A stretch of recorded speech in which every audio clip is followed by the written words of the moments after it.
With her quiet sharpness, unravels a murder hidden in plain sight. A delicate doily stitched not with thread alone, but with the secret that exposes a killer. Chapter 1. A doily out of Placide. Sun rose softly over Little Wychwood, brushing the village rooftops with the kind of gentle gold that made even the most stubborn chimneys look romantic. It was the kind of morning where nothing truly dreadful could be imagined unless, of course, you had lived long enough to know otherwise. Miss Jane Marple, seated at the bay window of her prim whitewashed cottage on Church Lane, had indeed lived long enough. Her eyes, bright beneath a lace-edged cap, were trained not on the fluttering wisteria, but on the narrow footpath that curved toward the church hall. There, in a matter of hours, the annual Threads and Thimbles exhibition would open, a cherished event where the women of the village displayed their finest embroidery, lacework, and needlecrafts. It was a harmless tradition. Supposedly, tea would be served, ribbons awarded, whispers exchanged under the guise of admiration. But Miss Marple, ever a connoisseur of undercurrents, had sensed something peculiar this year. For one, Mrs. Lavinia Soames had entered not one, but for table linens into competition, an unheard-of breach of modesty. And for another, Miss Cordelia Drake, a newcomer from Bath who claimed to be a retired dressmaker, had quietly removed her piece a doily of astonishing intricacy from the main table yesterday morning. Without explanation, "I'm not sure I'm ready for judgment," she had said, with an oddly tense smile. But today, that same doily had returned. Miss Marple had seen it herself, tucked carefully into the third row of the center table beside a silver-threaded napkin ring and a cross-stitched cushion cover depicting the village green. A card beside it read, "Forget-me-not motif, CD," as the church clock struck 10. The villagers began to arrive, Mrs. Petheridge in a rustling mauve dress, the Reverend Hartley with his usual disapproving squint, Mr. Leonard Chase, who claimed to be judging purely for symmetry, but who always lingered longest by the lace with the prettiest initials. Miss Marple, arriving quietly with her own whereupon shawl folded beneath her arm, drifted into the room with no fuss. She made polite greetings, exchanged murmurs of admiration, and took up a position near the tea urn where she could observe without being observed. It wasn't long before something happened. It was Mrs. Petheridge who screamed. People dropped teacups. Someone gasped audibly, and all heads turned toward the table where the doily sat. Except now it no longer did. The tablecloth had been disturbed. The place where Miss Drake's doily had been proudly displayed was empty, and on the floor beneath it, partially concealed by the pleats of the exhibition table's linen skirt, lay the crumpled figure of Miss Cordelia Drake herself. Her face was oddly peaceful. Her right hand rested on her chest, and tucked between her fingers, bloodless and stiff, was a shred of fabric embroidered with a single, unmistakable word in blue silk thread. Why, for several moments, no one moved. Then Reverend Hartley stepped forward and knelt beside her. "She's dead," he said faintly. Stone cold. By noon, Inspector Reeve had arrived from the county station in Much Hollows. He was a square-jawed man with a dislike for chaos, and he didn't much care for embroidery either. "Natural causes," he muttered after a quick glance. "The woman was nearly 70. She was 62, corrected Mrs. Petheridge tartly, who had taken it upon herself to act as village liaison. Miss Marple, seated quietly with a teacup that had gone lukewarm, looked toward the fragment in Miss Drake's hand. She leaned to speak softly to her neighbor. "Curious, isn't it?" she said mildly. "How people sometimes leave the smallest of messages at the end. I remember during the war, an aunt of mine stitched a final word into a sampler when she feared she wouldn't survive her illness. Remarkably clever of her, though the doctors thought it merely delirium." Her neighbor blinked, unsure how to respond. Later, when the crowd had thinned and the tables were being cleared by pale-faced volunteers, Miss Marple wandered to the abandoned display. She bent slightly and picked up a folded linen napkin from beneath. The edge of the table one that had fallen during the commotion. It was not from Miss Drake's display. It was monogrammed MS and belonged to Mrs. Soames. Miss Marple turned it over thoughtfully. There was a small prick of blood on the corner, dried now, and a fine white thread still tangled in the stitching. To find it belonged to the napkin. Too smooth, almost like silk, and there, near the hem, was something else, something almost invisible unless you were trained to look for frays and fades in character, as well as in cloth, a single blue strand, matching the thread in Miss Drake's final message. Miss Marple folded the napkin carefully and tucked it into her handbag. She had seen something else, too, though few would have noticed. As the body was being covered, and the inspector barked orders to close off the church hall, Mrs. Lavinia Soames had gone faint and clutched at her pearl brooch. Not at her chest, not at her head, but at the brooch. The same brooch Miss Marple had once seen glinting as she walked past the Soames house one spring evening through the window of a room she had not known was used for sewing. Yes, there was something very odd about that doily, about the woman who stitched it, and the one who perhaps had reason to see it unstitched. Miss Marple stepped into the cool of the afternoon, the breeze curling gently along her coat sleeve like a whisper. Murder in the church hall, and sewn into lace, no less. She would, of course, say nothing for now. Not yet, but she would begin, as always, with the threads. Chapter 2. Gossip carried in stitches. The following morning, Little Wychwood was humming like a hive tipped on its side. The local telephone exchange had seen more activity in 3 hours than it had in the previous fortnight, and nearly every kettle in the village was set to boil before sunrise. The death of Miss Cordelia Drake at the Threads and Thimbles exhibition had not only shocked the village, but offended its sensibilities. Such things, after all, were meant to happen in cities or other villages. Not here, and certainly not at the church hall. Amid lace angels and walnut scones. At breakfast, Miss Marple poured a single cup of Ceylon and spread a thin layer of orange marmalade on her toast. With great precision, her newspaper remained unread. She wasn't interested in what the press would eventually print. She already knew what mattered had not been said aloud. What puzzled her was the choice of method. Miss Drake had not been a beloved fixture of Little Wychwood, but she had been admired. Her needlework was astonishing, so fine that even Mrs. Petheridge, who could usually find fault with anything softer than granite, had once remarked that her tatting was near unnatural. Miss Drake was private, certainly, but in a village where private often meant interesting, no one had accused her of unkindness.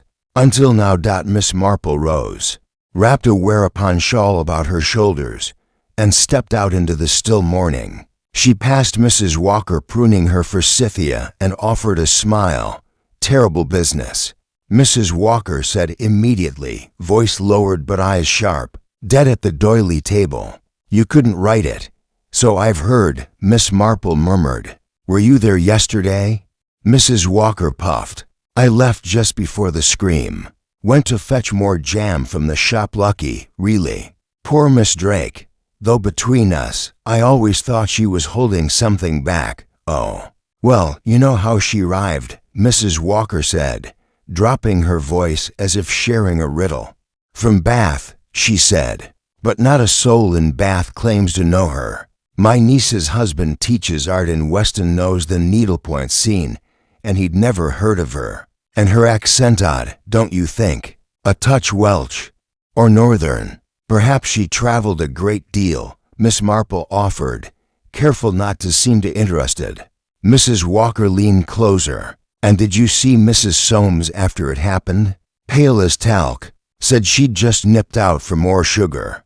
But the sugar bowl was half full. Odd, isn't it? Yes, Miss Marple said gently. Quite odd. She continued down the lane. reflecting on Mrs. Soames's nervous grasp on her brooch the day before. She had touched it not in fear, but in habit, the sort of instinct one develops when hiding something near it. And Miss Marple, with her quiet history of observing church-goers and bridge tables, had learned long ago that people touch the objects they feared might reveal them. When she reached the church hall, she found it shuttered and locked, a modest sign tacked to the door, closed until further notice by order of Inspector Reeve. She lingered at the steps, where two of the older women from the baking committee, Mrs. Cribbins and Miss Talbot, stood murmuring beside a sack of unsold Victoria sponges. "I've known Lavinia Soames for 20 years," Mrs. Cribbins was saying, "and never once have I seen her leave early.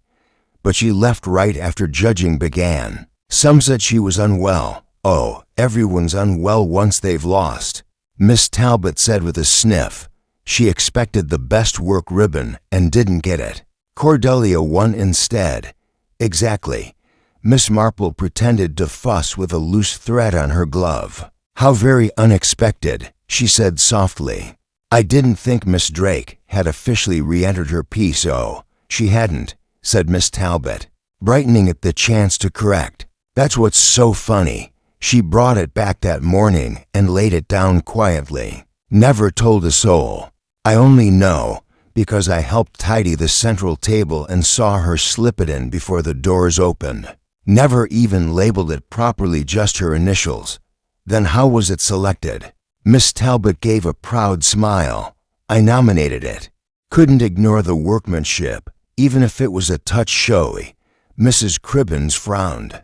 "And yet Cordelia herself said only a week ago she didn't care for ribbons. Said some art is meant to be hidden." Miss Marple paused. "Did she now?" she said. She thanked them, turned toward the green, and walked briskly home, her mind whirring. There were now 3 things she was certain of. First, Cordelia had lied about removing her entry. She'd intended to win, but only at the last moment. A strategic move, likely meant to avoid notice until it was too late to oppose her. Second, her death had not been one of rage, but of fear. Someone had been startled. The note in her hand was not a message to the world, but a question she had posed too late. And third, someone had tampered with that doily back in her parlor. Miss Marple retrieved the monogrammed napkin she'd taken from the church floor the day before. She'd left it in a sealed envelope, along with a fresh sample of thread from her own kit. She now compared the strands side by side under the sharp morning light.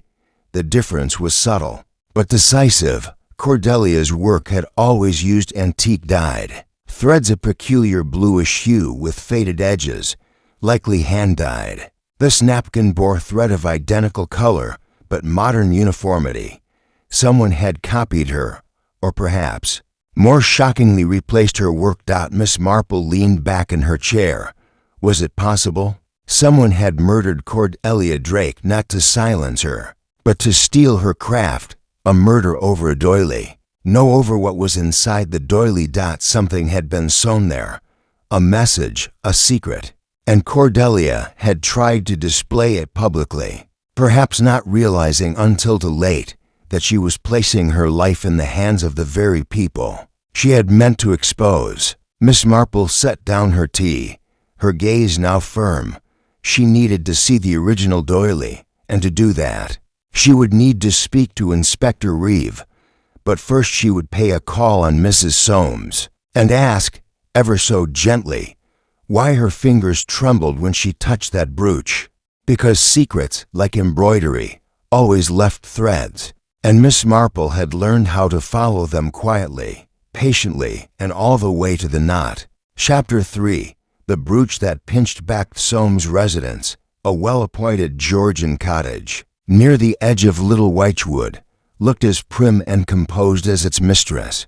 The shutters had been drawn evenly, the geraniums on the sill watered to the exact point of perkiness, and the path was freshly swept, no doubt by the same hired man who also polished the copper bell. Above the door, all quite in order, all very proper, which Miss Marple thought made the undercurrents all the more interesting. She rapped gently on the front door and waited.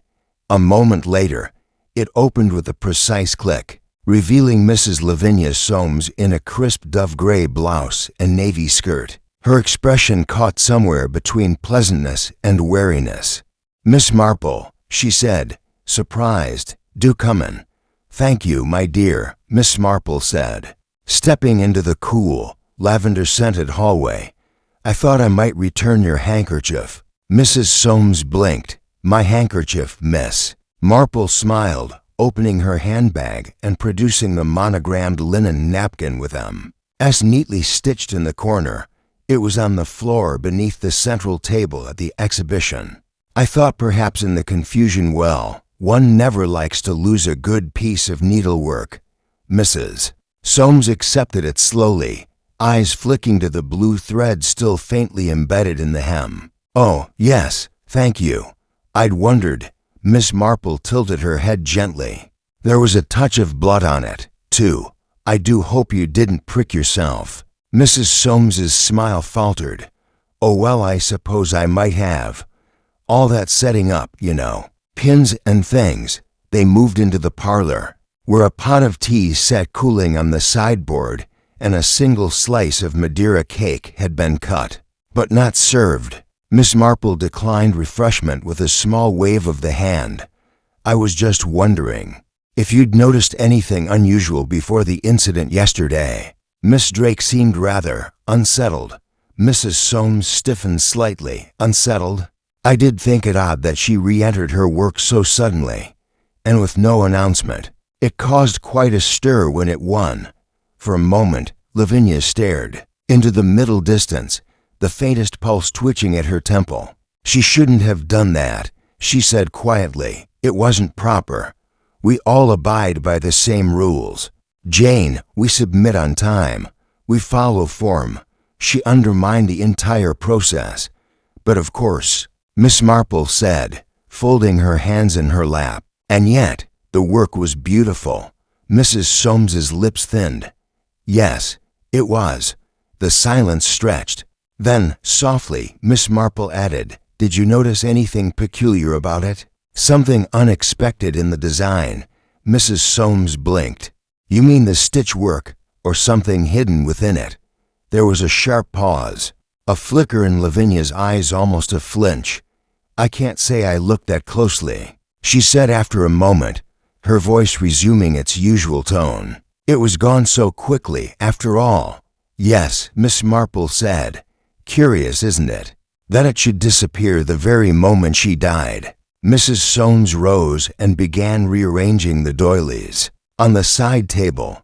"I really don't see how I can be of help, Jane." "No, of course not," Miss Marple said gently.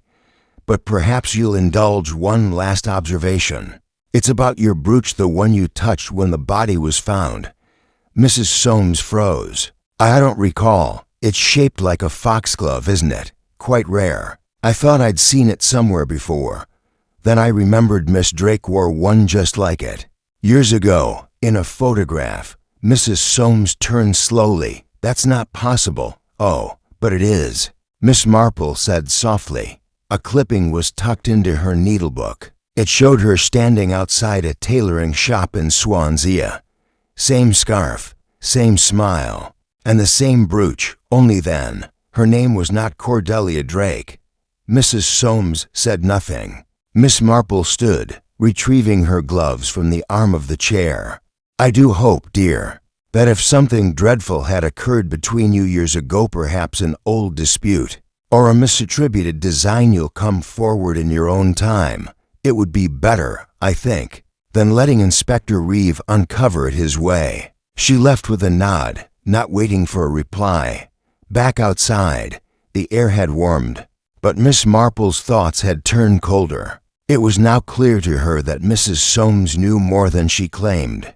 The tension in her hands, the barely hidden panic when presented with the napkin, the brooch dot, but Miss Marple also knew Lavinia hadn't killed Miss Drake, not directly. The woman had been too controlled, too bound by appearance. If she had confronted Cordelia, it would have been in whispers, not screams. And Cordelia had died quickly, abruptly, which meant someone else had been watching the same doily. Someone who had realized, perhaps only moments before the crowd gathered, that Cordelia's embroidery held more than flowers, a secret, a truth, something that had been buried in thread and wool and white linen. Miss Marple walked slowly toward the vicarage.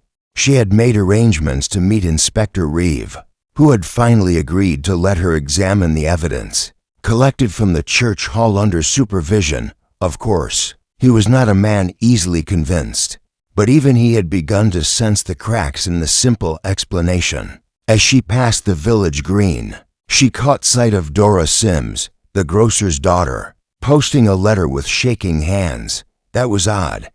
Dora hadn't been at the exhibition. She'd claimed she'd had the measles, but her scarf, the one tied so tightly around her neck, was embroidered with the very same forget-me-not motif as the missing doily. Miss Marple stopped in her tracks, and her next thought was not of Lavinia Soames, nor of Cordelia Drake. It was of Dora. Dora, who stitched quietly in the back of her father's shop.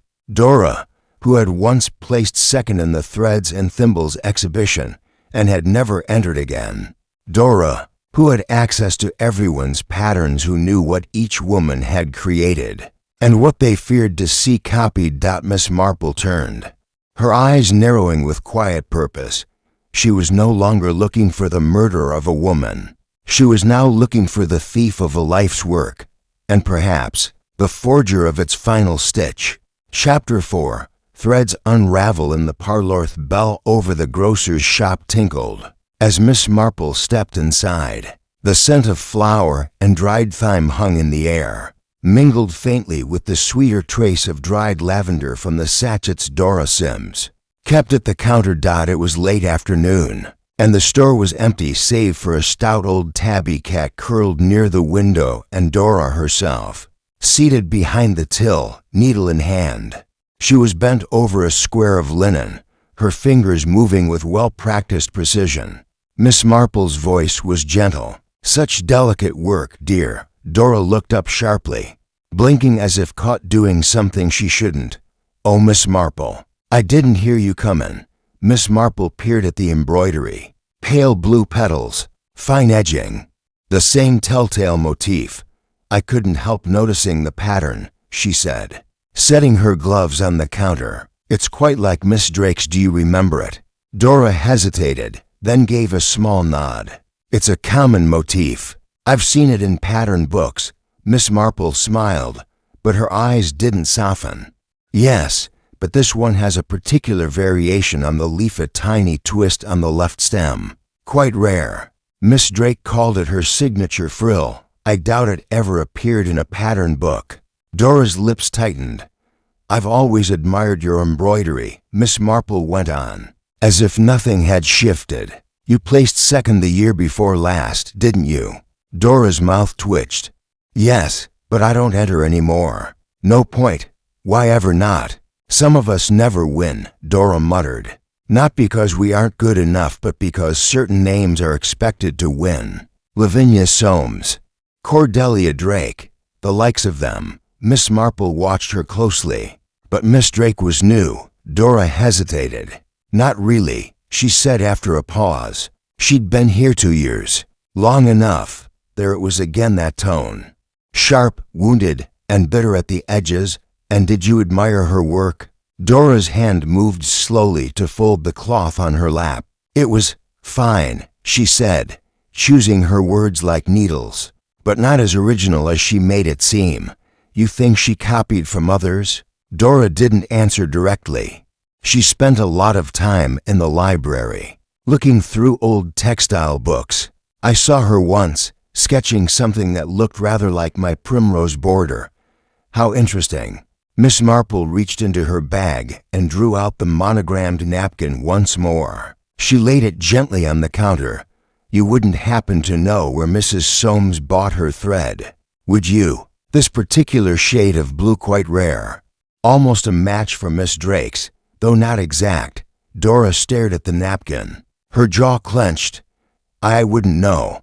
But you've used that thread, Miss Marple said quietly. I saw it yesterday. In your scarf. A long silence. Then Dora's hands curled into fists. She had no right. She said at last, her voice barely above a whisper. Everyone adored her. But she didn't invent that motif. It was mine. I sketched it when I was 15. I showed it to Lavinia Soames once. She said it was promising. I trusted her. And then last year, Miss Drake began using it in her cushion covers, in her doilies, and everyone called it brilliant. Miss Marple said nothing. She didn't even pretend it was someone else's, Dora went on. She just smiled that smug little smile and claimed she'd developed it during her bath years, as if she were some noblewoman teaching stitchery to duchesses. So you followed her, Miss Marple said softly, to see what she was submitting. I wasn't going to hurt her, Dora said quickly, tears brimming. I just wanted to see if she'd done it again. If she'd taken my design. And had she? Dora gave a single, bitter nod. It was my motif, my signature. Only she'd hidden something inside it this time, some strange new pattern between the petals. I didn't get a good look. And then everything happened at once. She fell. People screamed. Miss Marple tilted her head. You didn't try to take the doily? No, someone else already had. I saw it vanished right off the table. Miss Marple pressed gently. Who was near you when that happened? Dora wiped at her eyes. Mrs. Petheridge was fussing about a teacup. Mr. Chase was beside the thread display. But I saw a hand reach under the table. Someone quick. Miss Marple stood. Thank you, my dear. You've been very honest. More than most. Dora gave a shuddery breath. I hated her, she whispered. But I didn't kill her. I believe you, Miss Marple said. But I also believe someone thought she was about to reveal something they desperately needed to keep hidden. Something stitched between those petals. She left the shop and turned toward the green once more, her pace quickening with purpose. Dora had wanted vindication. Not violence, but someone else, someone watching the same design, fearing the same exposure, had seized the moment. Miss Marple's mind turned again to Mrs. Petheridge, to Leonard Chase, to the missing doily. What had Cordelia Drake hidden in those threads? A name, a date, a secret so delicate it had to be sewn in silk and stolen before it could be read. And now it was gone. Vanished. But not erased. Because even when a stitch is cut, the holes remain. Miss Marple knew where to look for the pattern. And she knew, too, that the killer had not stitched it. They had only tried too late to unpick it. Chapter 5. The Unpicked. Edgeth at evening. The vicarage windows glowed with lamplight as the wind swept softly down Church Lane. Inside, Inspector Reeve sat stiffly on the vicar's worn floral sofa, hands clasped over his knees as Miss Marple poured him tea from a blue willow pot.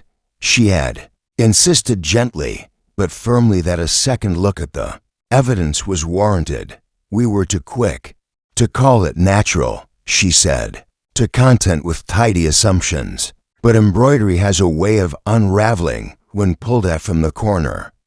Inspector Reeve gave a quiet grunt. The autopsy revealed little. Her heart had a prior weakness, but nothing to suggest a violent end. And yet she was found clutching a piece of fabric, with the word "Y" sewn into it. He frowned. You think she was murdered with a needle and thread? I think someone removed what she meant us to find, Miss Marple said calmly.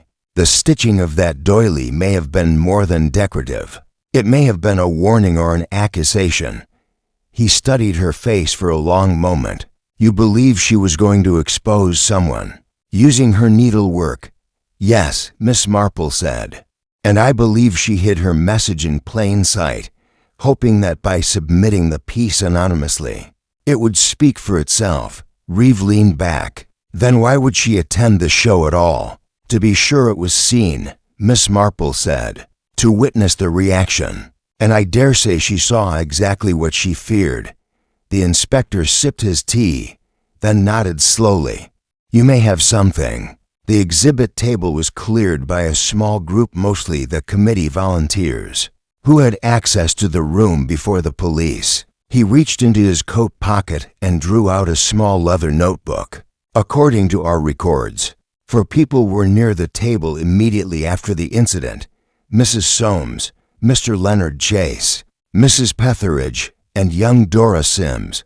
Miss Marple gave a thoughtful nod. Dora saw a hand remove the doily. She didn't say whose, but she saw it. Convenient, Reeve muttered. Or clever. Miss Marple raised an eyebrow. Inspector, Dora may have held resentment, but she was not panicked. She didn't have the look of someone trying to hide something. But another did. Leonard Chase. Reeve looked up. The competition judge. He lingered near the table. Fumbled with a spool display, I believe. He called out after the scream, but Dora claims his hands were under the cloth just before. Reeve tapped his fingers on the armrest. That's a heavy accusation. Miss Marple stood and crossed to her knitting bag by the hearth. She withdrew a handkerchief, crisp, white, and unfolded it to reveal a fine, narrow scrap of cloth. After the show, while collecting my shawl from the vestry pews, I noticed this caught under the hem of the altar cloth, she said. It matches the linen of Cordelia's doily. Or Reeve leaned forward. Are you sure? I've seen it up close before the competition began. This thread was hers. And look on the edge. The beginning of a name. Half a letter, cross-stitched in antique blue. Possibly an R, possibly a C. A name?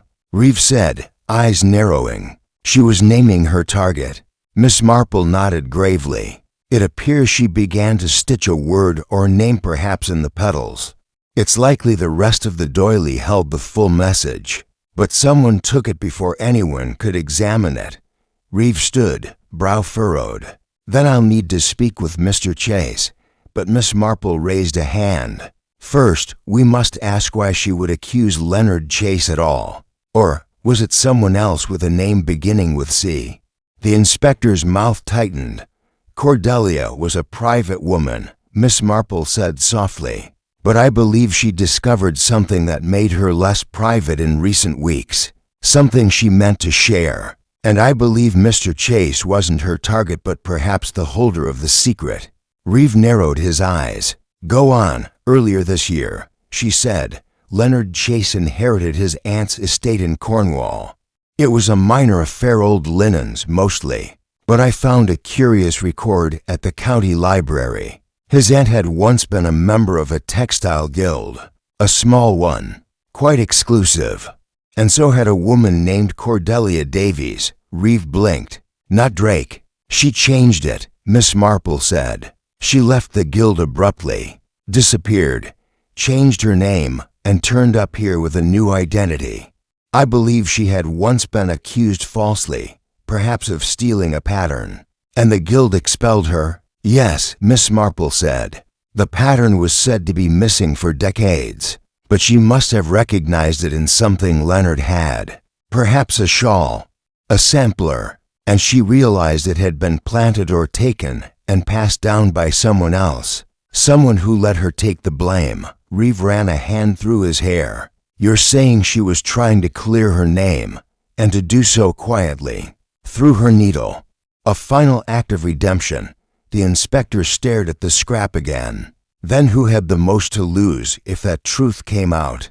Miss Marple's eyes darkened. Someone who knew both Cordelia and Leonard. Someone on the judging committee. Someone with an eye for stitchwork and a deep stake in maintaining appearances. Reeve blinked. You think it was? I think it's time, Miss Marple said, that we visited Mrs. Petheridge. Reeve straightened, the lines around his eyes sharpening, and outside. The wind stirred again. Some secrets unravel with violence, others with time. But in Little Wychwood, it seemed, the truth had been sewn stitch by careful stitch into silence, until someone pulled just hard enough to tear it free. Chapter 6. A Pattern in the Parlours. Petheridge's house on Willow Rise was as polished and angular as the woman herself. Lace curtains sat stiff as parchment in the windows. and the privet hedges had been trimmed with a severity bordering on military precision. As Miss Marple and Inspector Reeve approached up the stone path, a slight movement flickered behind the curtain. Someone was home, and someone was watching. The door opened before they could knock. So, Inspector. Miss Marple, Mrs. Petheridge said briskly. I assume this isn't a social call. Just a few questions, Reeve said with a neutral smile. About the exhibition. May we come in? Mrs. Petheridge hesitated only a fraction before stepping aside. Do make it brief. I'm expecting company. The parlor was immaculate. Not a single cushion out of place. Not a wisp of dust on the mantelpiece. On a side table stood a framed photograph of her late husband, flanked by two vases of dried hydrangeas. And across the room, perched beside an embroidery frame, was her latest project, a needlepoint floral border in muted green and rose. Still working despite the disruption? Miss Marple asked lightly. Needlework is calming, said Mrs. Petheridge, seating herself with a faint sniff. Something the rest of the village could use, frankly. Hysteria isn't very becoming. Miss Marple smiled politely. No, indeed. Though I imagine it's difficult not to be unsettled after such a shocking death.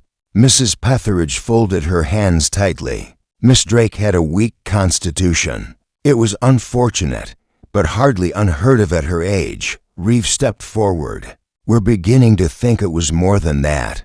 Someone tampered with her display. The woman's brow arched.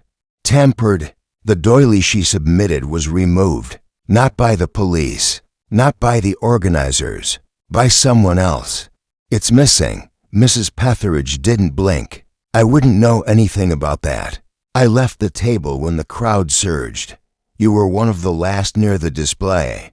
Miss Marple said gently. You bent down to pick up a teacup. I believe I did. I dropped it. You didn't drop it, Miss Marple said quietly. You knocked it over. Your hand was shaking. A beat of silence passed. Then Mrs. Petheridge rose, spine stiff. If you've come to accuse me of something, I suggest you be direct. Inspector Reeve remained still. Did you know Cordelia Drake before she came to Little Wychwood? Mrs. Petheridge faltered. I of course not. She once belonged to a textile guild in Cornwall. Miss Marple continued. A rather selective one. She left suddenly after a scandal, a lost pattern. But we believe now that she was blamed unfairly, Reeve added. That pattern later appeared in a piece your family displayed. Your husband's great-aunt stitched it into a commemorative shawl. A shawl you donated to the County Textile Museum 2 years ago. Mrs. Petheridge's mouth parted slightly. That pattern was part of our family's legacy. It's always been ours. No, Miss Marple said gently. It was Cordelia's, and she had begun to reveal that in the very doily she displayed. She stitched her signature motif, then altered it, began embroidering a name. Your name, perhaps, or someone else's. But the message was clear. She was reclaiming what was hers. Mrs. Petheridge sat down heavily. She was going to destroy everything, she whispered. My husband believed that shawl was the crown of his family's collection. We displayed it for years. People admired it. It was cited in journals. You took her work, Miss Marple said softly. Years ago, you or someone close to you submitted it under your family's name. Cordelia vanished, reinvented herself.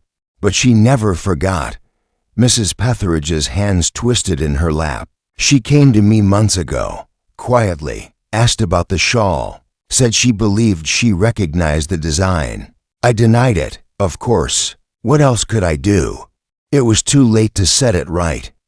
So you removed the doily, Reeve said. I had to. When I saw what she'd done, when I recognized the hidden shapes in the petals, I knew. I bent down under the table and pulled it out, folded it into my bag. I thought if I took it quickly, no one would notice. Miss Marple's voice was even. You didn't kill her. No, Mrs. Petheridge said, aghast. I didn't lay a finger on her. She saw me, saw what I'd done.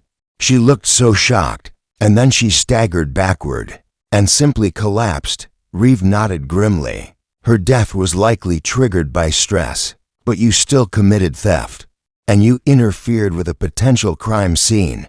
Mrs. Petheridge looked away. I've kept it hidden since. I couldn't bring myself to burn it. Reeve held out a hand. We'll take it now, please. She rose slowly, crossed to the sideboard, and opened a drawer. Inside was a bundle wrapped in muslin. She placed it on the table. Reeve unfolded it. Inside lay the doily, exquisite and ghostly in its intricacy. The center was dominated by forget-me-not flowers, but between the petals were faint, emerging letters. To were complete. A delicate P, and it was meant to spell Petheridge, Miss Marple said softly. Mrs. Petheridge sank into the chair, defeated. She meant to expose me. With beauty, Miss Marple touched the edge of the fabric gently. She meant to reclaim herself. She corrected. Inspector Reeve stood. You'll need to come with me, as he escorted the shaken woman from her home. Miss Marple remained behind for a moment, gazing at the recovered piece. Its message had nearly been lost, cut short by fear and pride. But like all good stitching, the truth had a way of holding, even when someone tried to unpick it. Chapter 7. The signature she left behind. News of Mrs. Petheridge's confession, though partial, trickled through Little Wychwood with the slow certainty of a rising tide. By mid-morning, everyone who mattered knew something had happened, and everyone else had already filled in the gaps with guesses dressed as truth. A few said she'd confessed to the murder outright. Others insisted she'd only taken the doily, and that Cordelia Drake's death remained one of those terrible medical surprises. Miss Marple, of course, knew better. She sat that morning in her parlor, the window open just enough to let in the drifting scent of lilac, a cup of Darjeeling cooling in her hand. On the arm of her chair rested the inspector's notes. He'd sent a typed copy of his findings for her review, something he claimed was merely a courtesy, though the unspoken truth was that he had come to respect her clarity more than he'd admit aloud. Mrs. Petheridge, it seemed, had stuck to her story. She had taken the doily. Yes, but she had not harmed Cordelia. She hadn't needed to. The shock alone had done what decades of buried bitterness could not. But for Miss Marple, the pattern still wasn't complete.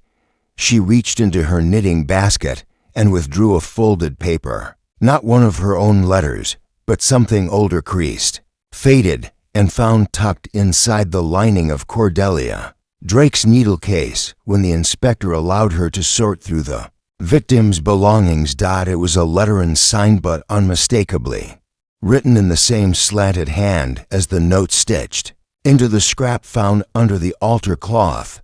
You'll never be able to prove it. They'll believe them before they believe you. But one day, I'll show them. In stitches, in silence, the truth always remains in the weave. It wasn't angry. It wasn't even desperate. It was patient. Cordelia hadn't come to the exhibition to cause a scene. She had come to complete a message one begun long ago. Miss Marple sipped her tea and reflected on the deeper truth. Cordelia Drake had lived under a false name, blamed for a theft she had not committed, cast out, forgotten, until she decided to tell her story the only way she knew how, through needle and thread. Not with confrontation, not with courts, but with silk and linen and the slow, determined pull of the needle. The question now was, had she told everything? Because as Miss Marple studied the final doily again, now resting in a sealed pouch, lent to her by Inspector Reeve, she saw more than just the stitched name. She saw something strange at the border, a faint latticework, just inside the hem. Numbers. Dates. 3. Precisely, each sewn in a different corner, nearly invisible against the pale thread. 6. For. 39. 13.7. 50 to 5. 10.56. Miss Marple blinked. These were not birth dates, not holidays, not arbitrary, but they were familiar. She crossed to the small wooden cabinet beside her bookshelf and retrieved an old scrapbook. the one in which she kept notices from village fairs, anniversaries, and other events that might one day, she liked to say, return to mind with significance. She flipped pages carefully until she found what she was looking for. The 1939 date matched a lost article from the Weston Embroiderers Guild, a brief but public mention of a new pattern attributed to the Petheridge family. The same pattern later used in the family shawl. The second date, July 1952, matched a letter published in a regional newsletter defending the pattern's origins. An anonymous rebuttal had been printed the following month, signed only CD, and the 3rd October 1956 was the date Cordelia had first arrived in Little Wychwood. Under her new name. It was a timeline, a breadcrumb trail, not just to prove her innocence, but to leave a record. Miss Marple folded the scrapbook closed. Slowly, Cordelia hadn't been trying to hurt anyone. She had been trying to document something that no one else would listen to create a legacy of truth in lieu of justice, and someone had taken it from her. That thought stirred something in Miss Marple's chest, something quiet but firm. It wasn't just about Mrs. Petheridge anymore. It was about clearing a name that had been whispered about for decades. That afternoon, Miss Marple returned to the county museum. It was nearly empty, the soft click of her shoes echoing across polished floors as she approached the textile wing. The curator, a young man named Alastair, who looked perpetually one sneeze away from disaster, greeted her with a nervous bow. I don't suppose you recall the provenance of the Petheridge shawl? She asked, hands folded calmly in front of her. He blinked. Of course, it's one of our most cited pieces. The attribution came directly from the family, donated by Mrs. Petheridge herself. Has it ever been contested? Well, he said, fidgeting with his pen, a woman did once send a letter suggesting the pattern wasn't original, but it was unsigned and rather poetic. Something about threads and thorns. We never pursued it. Would you show me the letter? Miss Marple asked. To his credit, Alastair did not argue. Within 10 minutes, she was reading the same slanted handwriting, the same phrases, the same signature. CD. She was warning you, Miss Marple murmured. Even then, Alastair looked bewildered. Why would someone go to such trouble? Miss Marple folded the letter and handed it back. Because, Mr. Alastair, truth is rarely accepted when it arrives plainly, but sewn into something beautiful, it tends to last longer. She left the museum quietly, the wind rising behind her. There was only one piece left now, the original pattern Cordelia had once been accused of stealing. The one said to be long lost. Miss Marple now suspected it had never been lost at all. It had been kept by someone still in the village, and she intended to find it before the last of the truth was unraveled for good. Chapter 8. The pattern in the attic of the Soames house smelled of old lavender and starch. A single dangling bulb threw long shadows across trunks and hat boxes, illuminating motes of dust that spun slowly in the stillness. Miss Marple stood near the doorway, watching as Dora Sim's face, pale but determined, opened a small wooden chest, nestled beneath a stack of faded linens. This was my mother's, Dora said quietly. Before she passed, she told me never to throw it away. She said it held something that once caused a great deal of trouble. The chest creaked open. Inside were layers of pressed muslin and yellowed tissue paper. Dora's hands trembled slightly as she pulled out each piece. Old handkerchiefs, monogrammed pillowcases, one battered sampler stitch with childish initials. At the bottom, carefully wrapped in a cotton cloth, was what Miss Marple had come for. A square of cloth, pale ivory, stitched with a motif so delicate, so intricately laced with overlapping vines and blossoms, that it almost shimmered in the dim light, and in the bottom corner, almost hidden, was a name, Cordelia D. Miss Marple stepped forward slowly.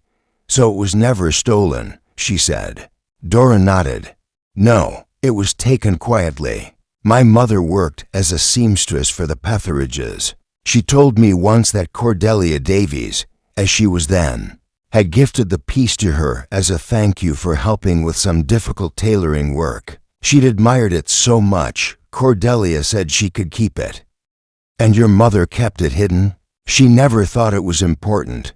But then, years later, she saw the same pattern in the county exhibition, and it was credited to Mrs. Petheridge's family. She recognized it immediately. That's when she knew something had gone wrong. But she didn't want to cause trouble. Miss Marple lifted the cloth gently. Her fingertips brushed the edge of the stitching. The vines, though beautiful, were not just decorative. They formed a kind of path, a border of meaning. The leaves curled into shapes.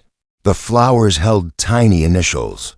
And at the center, woven into the heart of the pattern, was a symbol that only someone with knowledge of embroidery history would notice. A rose cradled by a thorn loop, the emblem of the original Weston Guild of Textile Women, Cordelia's old guild. It was, unmistakably, her design. This, Miss Marple said softly, is what she was trying to reclaim. Dora nodded, eyes downcast.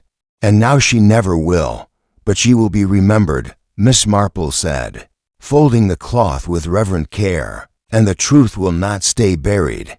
As they descended the attic stairs, Dora asked, "Do you think Mrs. Petheridge knew about this all along?" Miss Marple paused at the base of the stairs. "No, I believe she suspected Cordelia might still possess proof, but not that it was here. If she had known, she would have destroyed it years ago."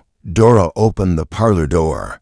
"What will you do with it?" "Return it to Inspector Reeve," Miss Marple said. "He'll ensure it's placed in the proper records, and I'll make a personal request to the county museum to correct the attribution on the shawl. And public records." Dora's voice was small. "She didn't deserve to die for this." "No," Miss Marple agreed. "But she deserved to be heard." Outside, the village was quiet again, the way it often grew before dusk. But the quiet felt different now, not merely still but reflective. Later that evening, Miss Marple returned to her own cottage and laid the retrieved design on her sitting room table. The light from the reading lamp bathed the cloth in soft warmth, and for a moment, she imagined Cordelia sitting at her own work, double eyes narrowed in focus, hands moving with that strange combination of precision and feeling known only to those who poured themselves into thread. The pattern was not angry. It was not defiant. It was elegant. Resolute.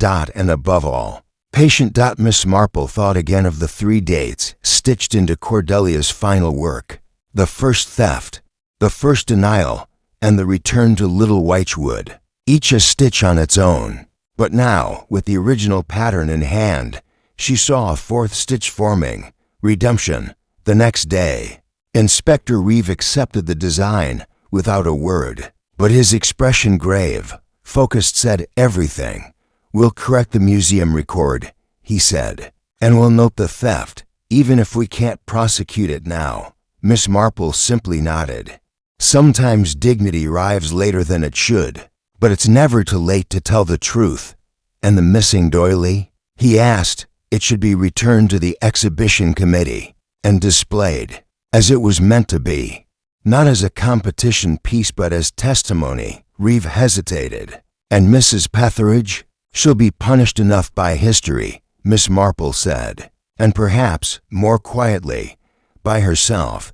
As she stepped back into the lane, the bells of St. Mary's began to chime 6.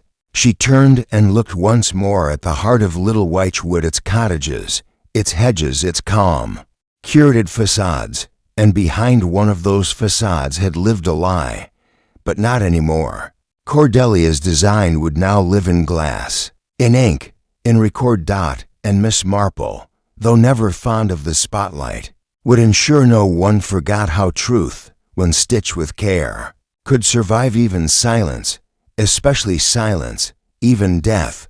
Chapter 9. The Exhibition. That remembered threads and thimbles committee reconvened on a damp Monday morning beneath the watchful gaze of Mrs. Weatherby's lace-trimmed curtains.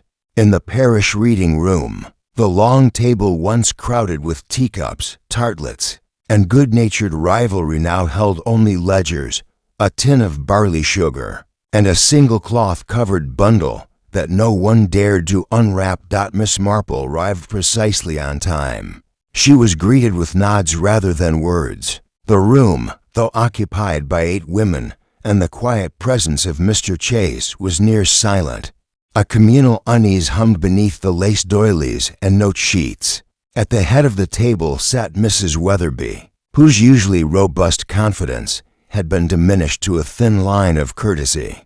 "We're not sure what to do," she said, gesturing toward the wrapped bundle. "There's talk of canceling the exhibition permanently." "Nonsense," Miss Marple said, seating herself. "The purpose of a tradition is not to avoid disturbance, but to hold steady through it. But this has unsettled everyone," said Mrs. Litchfield, dabbing her nose. "I've had 3 committee members say they'll never touch needle and thread again." "Then they were never stitchers," Miss Marple replied gently. "Only decorators." That silenced the room. She reached forward and unwrapped the bundle. Inside lay the doily Cordelia Drake had submitted, the one that had vanished and now returned. Its central design, the familiar forget-me-nots, still shimmered in their quiet blue, but it was the border that drew the eye. The pattern had shifted slightly, intertwined letters, half-formed at the edges, curled like vines trying to say something that had long gone unspoken. Miss Marple placed it flat on the table. "I suggest this be displayed in a glass case at the center of the next exhibition," she said. "Not as a contest entry, but as a memorial." "And a correction," asked Mr. Chase, his voice low. "To history," Miss Marple said simply. "It is a small thing, perhaps, to change the name on a museum plaque, to remove credit from the wrong hands. But for Miss Drake, it was everything. She spent the last years of her life proving the theft was real, and she proved it not with accusation, but with a needle." Mrs. Weatherby cleared her throat. "It will be controversial. It already is," said Miss Marple. "But that is no reason to remain silent." A pause, then a slow nod from Mrs. Cribbins, who had been Cordelia's sharpest critic during her early months in the village. "We were wrong about her, weren't we? We were ignorant of her," Miss Marple said. "Which is worse, in its way." There was a murmur of agreement. Then, finally, Mrs. Weatherby stood. "Very well," she said. "We'll display it, along with a short history. I'll write to the museum and have the attribution formally corrected. I suspect the inspector will wish to verify the details." "I've already sent them," Miss Marple said. "And they've agreed. Cordelia Davies will be listed as the original artist of the stolen pattern. The Petheridge shawl will have a revised placard, and the curator, Mr. Alistair, has asked if the doily may be displayed beside it. As a companion piece." Several women gasped. "To honor her intention?" asked Dora, who had been sitting quietly beside the tea trolley. "To honor her legacy," Miss Marple said. She gathered the cloth gently, folded it in tissue, and passed it to Mrs. Weatherby, who accepted it with the delicate solemnity of someone holding something both fragile and lasting. As the meeting dispersed, people lingered longer than usual. Mrs. Cribbins and Mrs. Litchfield, for the first time in years, shared a biscuit. Mr. Chase offered to help clean up the chairs.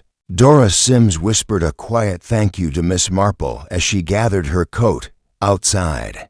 The clouds had lifted. The cobbles of Church Lane glistened under the weak sun, and the vicarage bell rang faintly in the distance, reminding the village, as it always did, that time moved forward whether one liked it or not. Miss Marple walked at an easy pace, her hands folded in front of her, her expression serene.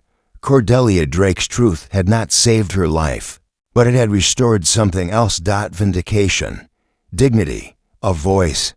And perhaps in a village like Little Wychwood, where reputation was everything and silence so often reigned, that was a kind of justice all its own.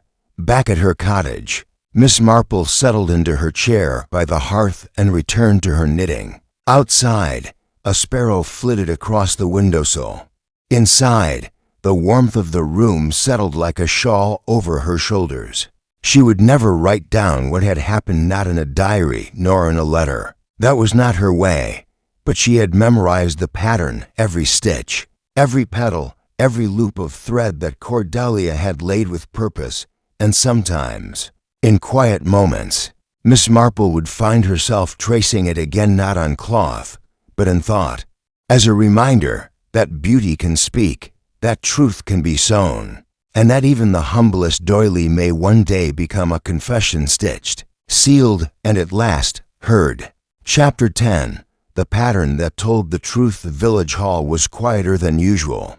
That Thursday evening, as the final meeting of the Threads and Thimbles Society convened to discuss the peculiar events of the past fortnight, the tea-urn hissed in the background, but few reached for their cups. Even the fruitcake remained uncut, a rare sight in Little Wychwood. Inspector Walsh, who had returned for a final round of questioning, stood near the fireplace with a guarded expression. Several villagers watched him with suspicion, though it was clear his frustration had turned inward. He had followed the thread to all the logical places, fingerprints on doorknobs, timelines cross-checked with receipts, alibis corroborated, and yet it had been the village's oldest woman, with her gentle hands and half-wear-upon scarf, who had outpaced him entirely.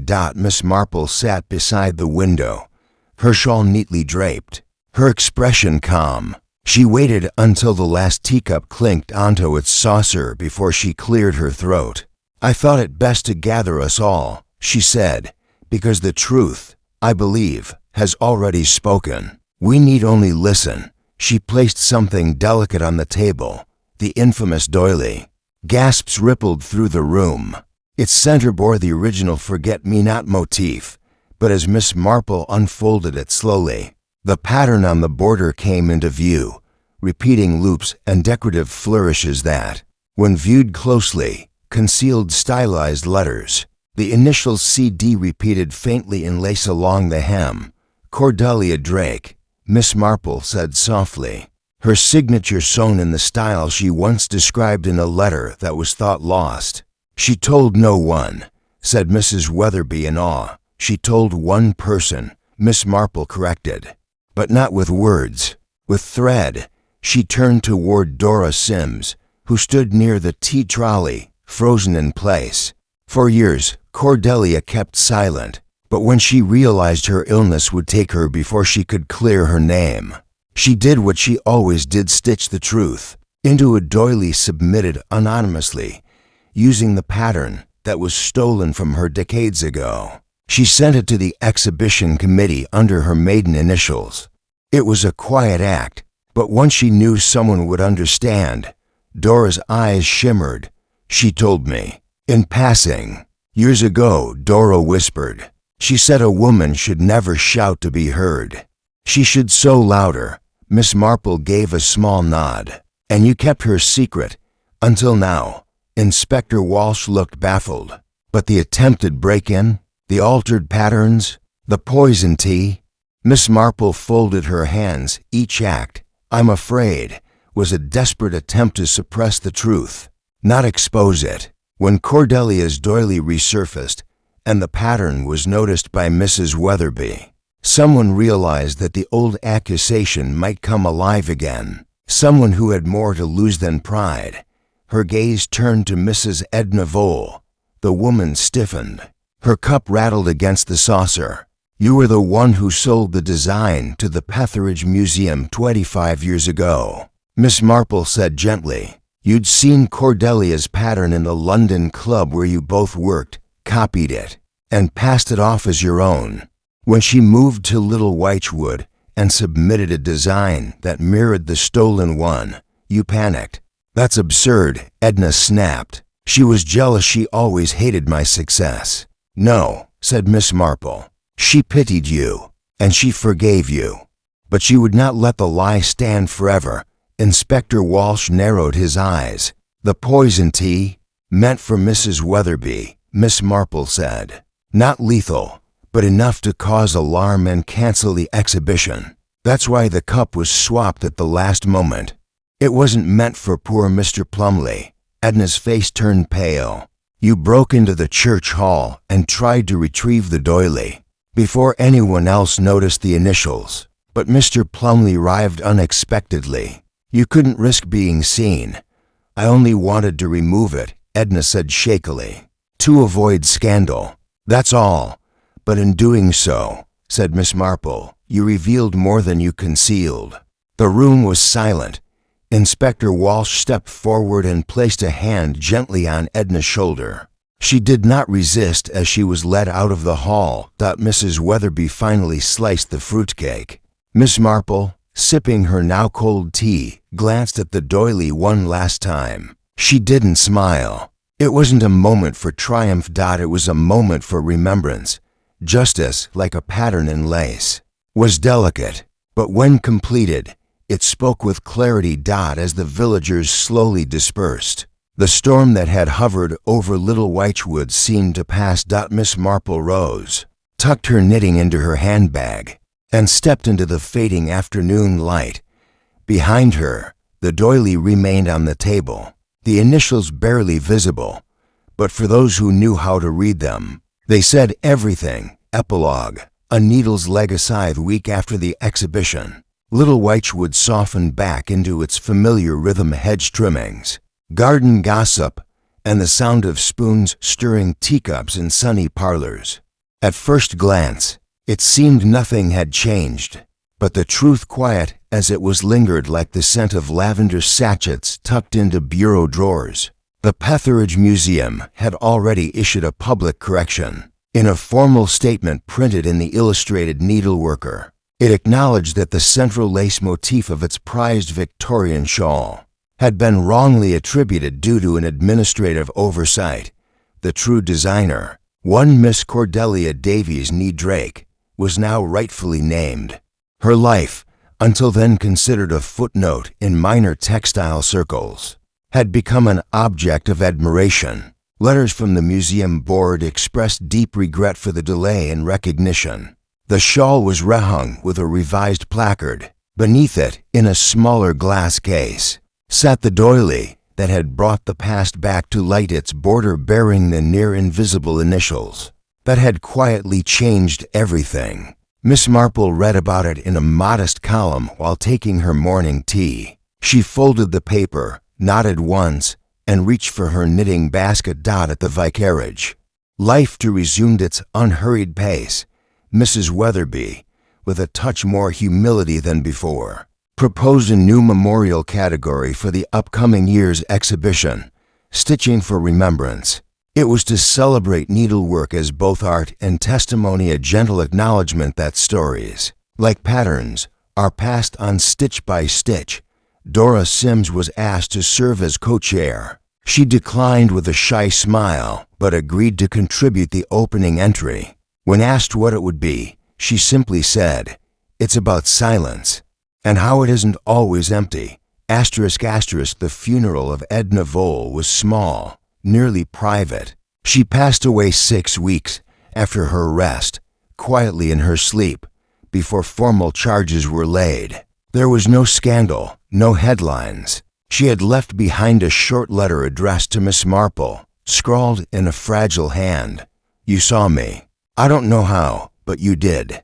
I was never brave. I did it once to feel seen.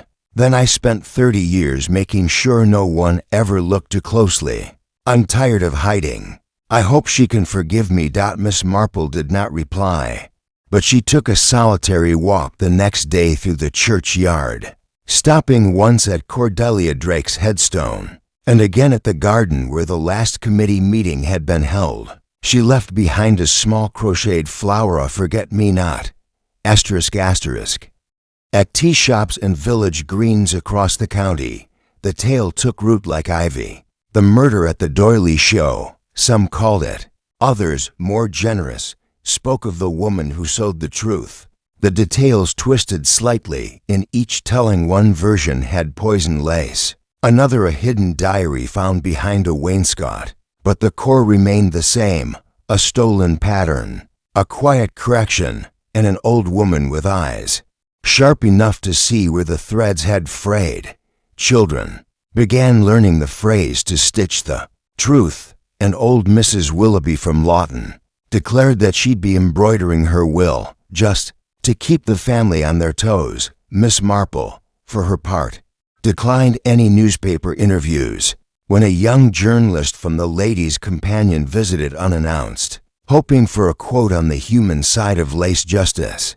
Miss Marple offered him a scone and politely redirected the conversation to rainfall statistics in 1913. She's not interested in fame, the reporter later wrote. Only patterns. He was more right than he knew. Asterisk, asterisk. And so it was that justice came not in the form of police sirens or jury verdicts, but in threads and silence, initials stitched with care, and a village willing to look again at a name they once overlooked. That winter, Miss Marple received a parcel in the post. It was from the Petheridge Museum, a newly printed catalog of their upcoming exhibition. She opened it slowly, flipped through the pages until she found it. Item number 117, the Forget-Me-Not pattern, original design by Cordelia Davies, and below it, a companion Doily submitted anonymously to the Little Wychwood exhibition of needle arts, pattern variant verified to include initials CD woven in the border, believed to be the final work of the artist and the only known piece to contain her signature. Miss Marple placed the catalog on her shelf beside a row of gardening almanacs outside. The first frost had dusted the roses. She drew the curtain halfway and returned to her seat, where a new project waited, an apron she was making for the roper's daughter, with vines that curved just so, and small flowers that whispered of something remembered. She didn't need anyone to know what it meant, but in every stitch, there was memory, and in every loop of thread, a lesson that the quietest voices sometimes sow the loudest truths, that a pattern, once made, cannot be easily undone, and that justice, like lace, is delicate, but it endures.